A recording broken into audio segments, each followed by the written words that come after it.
You've always been really good at getting your guys motivated for a lack of respect. And then I look this year, I see you're 14th in one poll, you're 21st in another poll.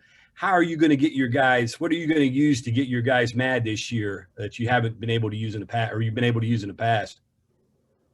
I don't have a problem making them mad. I do that literally on a daily basis. So making them mad's not the issue. But, things have changed a little bit. It's, as you guys know, West Virginia always fighting for national respect.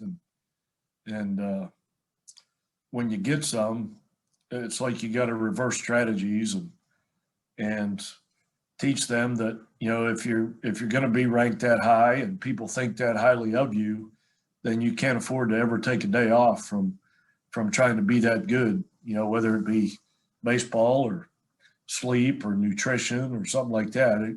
You're not sneaking up on people the way we used to back at the old Holly Field. You gotta show up and be ready to play every day, regardless of who's on the schedule.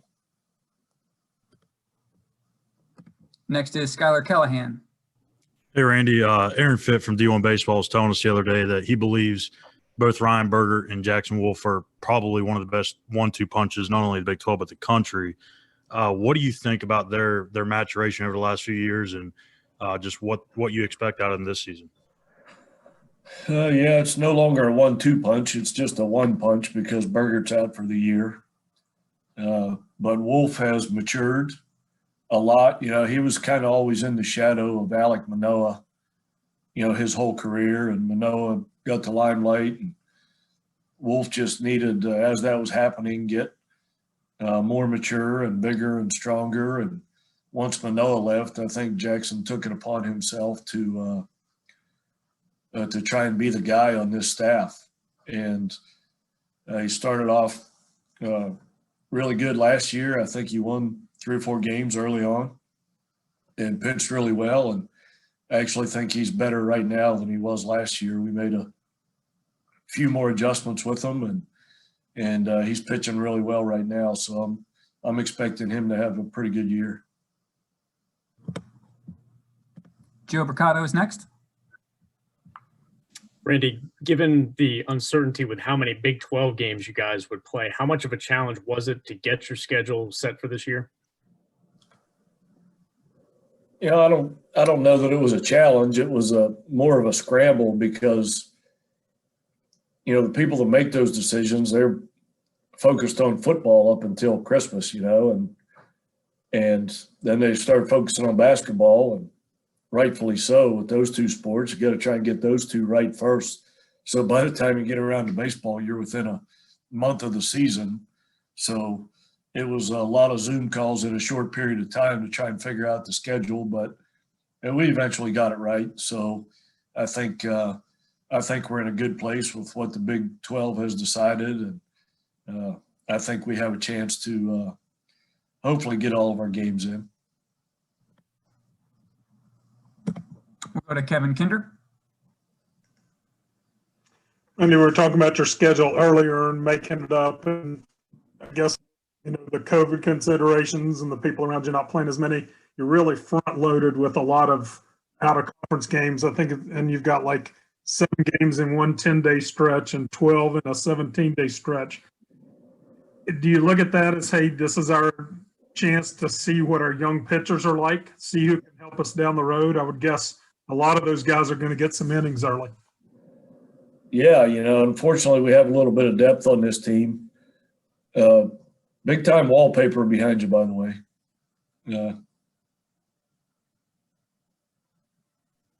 That's my wife's, not me. Yeah, sure it is.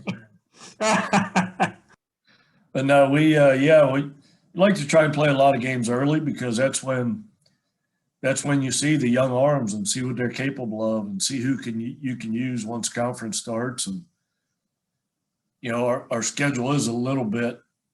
We don't have as many games this year. You'll see that not as many midweek games in April and May as we're accustomed to. So once you get into conference, you can hopefully roll through a conference series with, 7 or 8 guys on a weekend if the starters pitch well. So that leaves a lot less innings for those young guys to pitch once you start conference. So you need to know who you can count on when you get late in the year. And the only way to know that is to pitch them all early. So we're gonna get down where we go and playing 4 games opening weekend and get a chance to see everybody. And you can tell a lot more about a pitcher when he pitches against another team outside than when he pitches against his own team in the indoor facility. So that's kind of why we always front load the schedule like that. We'll go to Sam Caniglio. Go ahead, Sam. Coach, looks like this season you have a high volume of freshmen coming into the program. How different and how difficult was it integrating those guys as a team, and who are you particularly excited about for this season? We weren't it wasn't hard to integrate them. I think the reason we have a lot of freshmen is because we have this year's freshmen and last year's freshmen are still freshmen. So that's gonna create some issues as that huge class gets older as far as roster management. But Jake Carr last year was off to a really good start. He's a COVID freshman, and Matt McCormick is a COVID freshman. So those guys, throw in Victor Scott, who got some valuable experience. Those guys are going to be a major part of what we've got going on right now. And, with this year's class, the new guys got some pitchers with some really good arms. Carlson Reed and Tyler Chadwick are guys you're probably going to see on the mound some.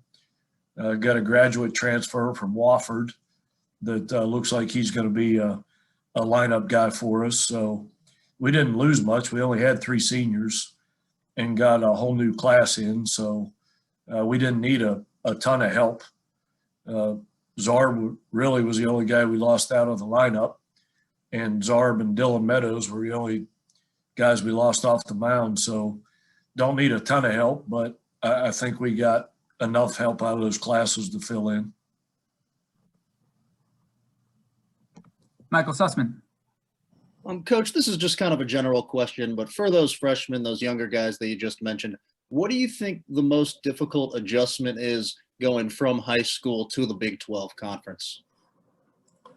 Obviously the level of competition, especially the small town kids that, were all superstars in their high school and struck out 15 a game. And, you can't get away with that here. You've got to learn how to win. You look back at on our 2019 team that was a really good team. Manoa, I think, won 10 games. Nick Snyder ended up winning 9 or 10 games. But those guys didn't do that their first year here. Manoa had to fight through his freshman year. And Nick Snyder, the year before that season, had 4 appearances in which he never finished an inning. I had to go get him. I put him in the game and had to go get him before the inning was over. So playing in the Big 12 is a learning process. It doesn't matter if you throw 100 and have great stuff or can hit. You've got to learn how to hit and how to pitch, and that's what you try and speed these freshmen up their timeline as far as that goes. So a lot of it rests on them. How serious do they want to be about this? How early in their career? Back to John. Hey, Coach, what was the biggest challenge in putting the schedule together, and how much did consideration for pauses play into the way it shakes out? The midweek games are obviously the toughest because there's only a few leagues that are playing 3-game weekends. Us and the ACC and the SEC are really the only 3 in our area, to my knowledge, that are playing 3-game weekends. So all the other conferences that are playing 4-game weekends in conference, they're not going to play a midweek game, if they've got 4 games on a weekend. So that's the reason you only see, once conference starts, I think the only midweek game on our schedule is Pitt, because they're playing 3-game weekends. So, we're going to maybe hope for some cancellations early in the year, and maybe the Big Ten will come to their senses and change their mind and start playing outside competition. And we still reserve the right to play those games in April and May. It's impossible to schedule them with a team that's playing 4 games. But if a team gets COVIDed out on a 4-game weekend and is looking to play on a Tuesday or Wednesday, we still have plenty of options available for that. And I think that's probably going to happen. If history repeats itself with COVID here, there's going to be some weekends that are canceled probably, and teams looking for games later in the year. Go ahead, Skylar. Hey, Coach, what does it say about the strength of this league when you guys are predicted, or you're picked to be 14th in the country right now, but you're also picked to finish 6th in the league? That's probably about right. The 6th place team in our league should be in the top 20, because we've got all the experience back, and it wasn't from our senior class because we had a small senior class, but we've got several guys on the team right now that wouldn't be here if the draft would have been a normal draft. Jackson Wolf and Tyler Dones and Tyler Chadwick coming in, and Adam Tullock coming in. Those guys probably would have signed pro in a regular draft. So that gives us 4 really good experienced players that we think are going to have success here and have proven success here. But the other part is that all the other Big 12 teams are in the same situation. They've got 4 or 5 or more kids that they weren't expecting to have on their team. So the talent level at the Power 5 level is going to be through the roof this year. So I think every team in the league is probably going to say this is the best team they've had in a while. Okay, next is Carly Nevis. I was going to ask you the Big 12 question, so I'll think of another one. Does Brophy feel like a really old guy on the team right now, since he's, coming in with people who just graduated from high school? And how has he developed into a leader, because he's been in college for a million years now? Yeah, it's hard. I try not to get into the heads of players and try and figure out what they're thinking. But, yeah, as we all look at Brophy, he's the butt of all the jokes about happy 29th birthday. We've been here.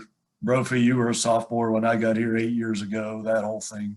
But he's got a great temperament and a great personality, and kind of gravitates toward the new guys in the program because of his the way he handles things. And I think they look to him from work ethic and how to get through this and how to practice, that type of thing. His leadership qualities with young guys are probably his strongest asset on this team. So, it's good to have him around. He kind of buffers those freshmen right now.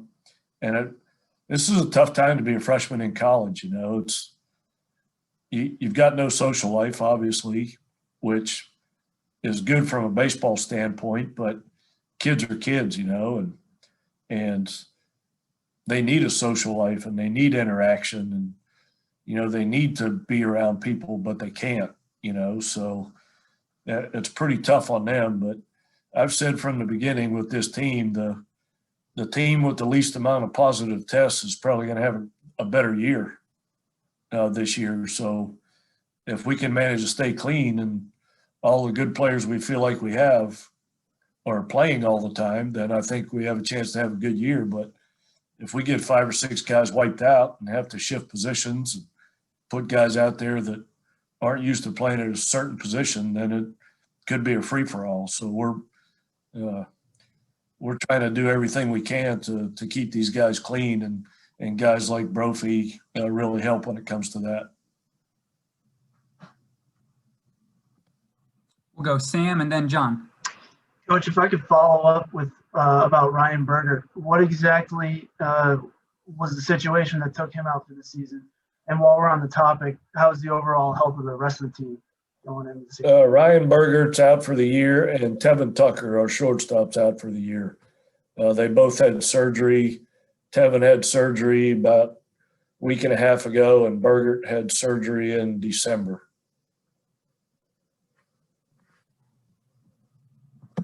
Okay, John. Curious, we asked you this, I think and maybe in the summertime or the spring, about the backlog of players.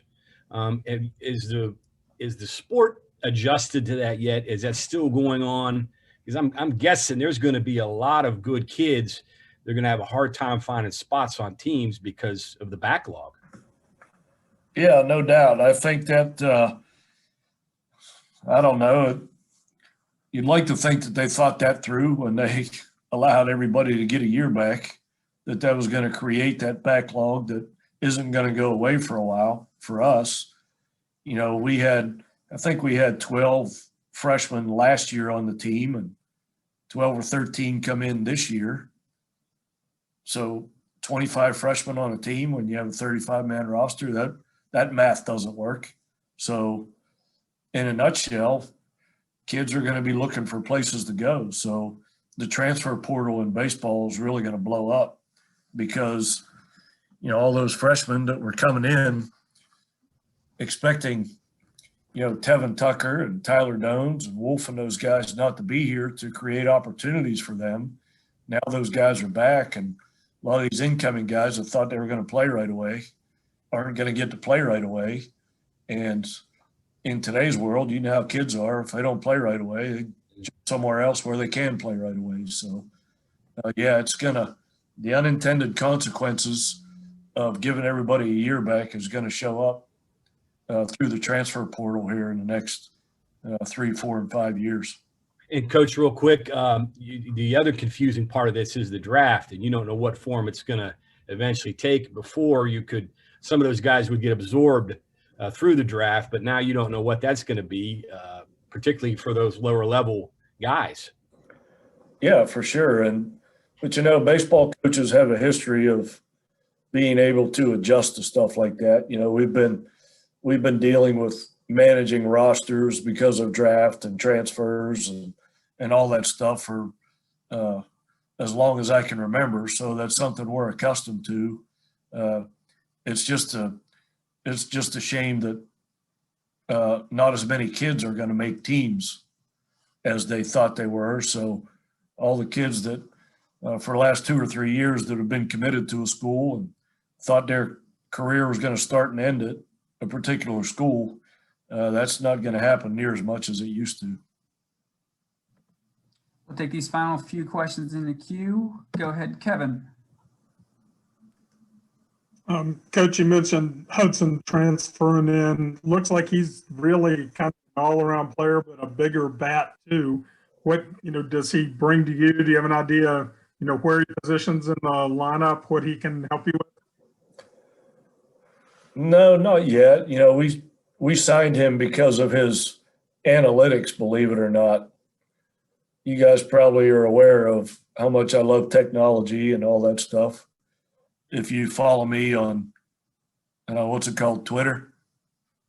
Yeah, if you follow me on Twitter and Insta, all that Snap stuff and Insta stuff, I hate technology, but he was the analytics guy, one of the top 20 analytics guys in the country as far as batting average, walks, strikeouts, that type thing. But when you see him, he presents himself as a guy who can hit doubles and homers. But when you dig into the analytics, his on-base percentage and his walk to strikeout ratio, makes him valuable really in any spot in the lineup.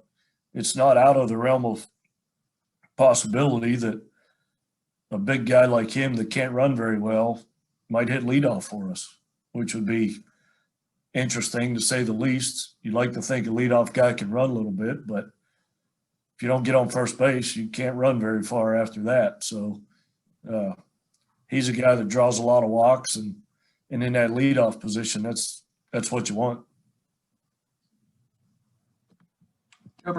Randy, with what Jake Carr gave you in 4 starts last season, does that give kind of him a run up to potentially earning a weekend starting spot, or does everybody kind of start back from square one?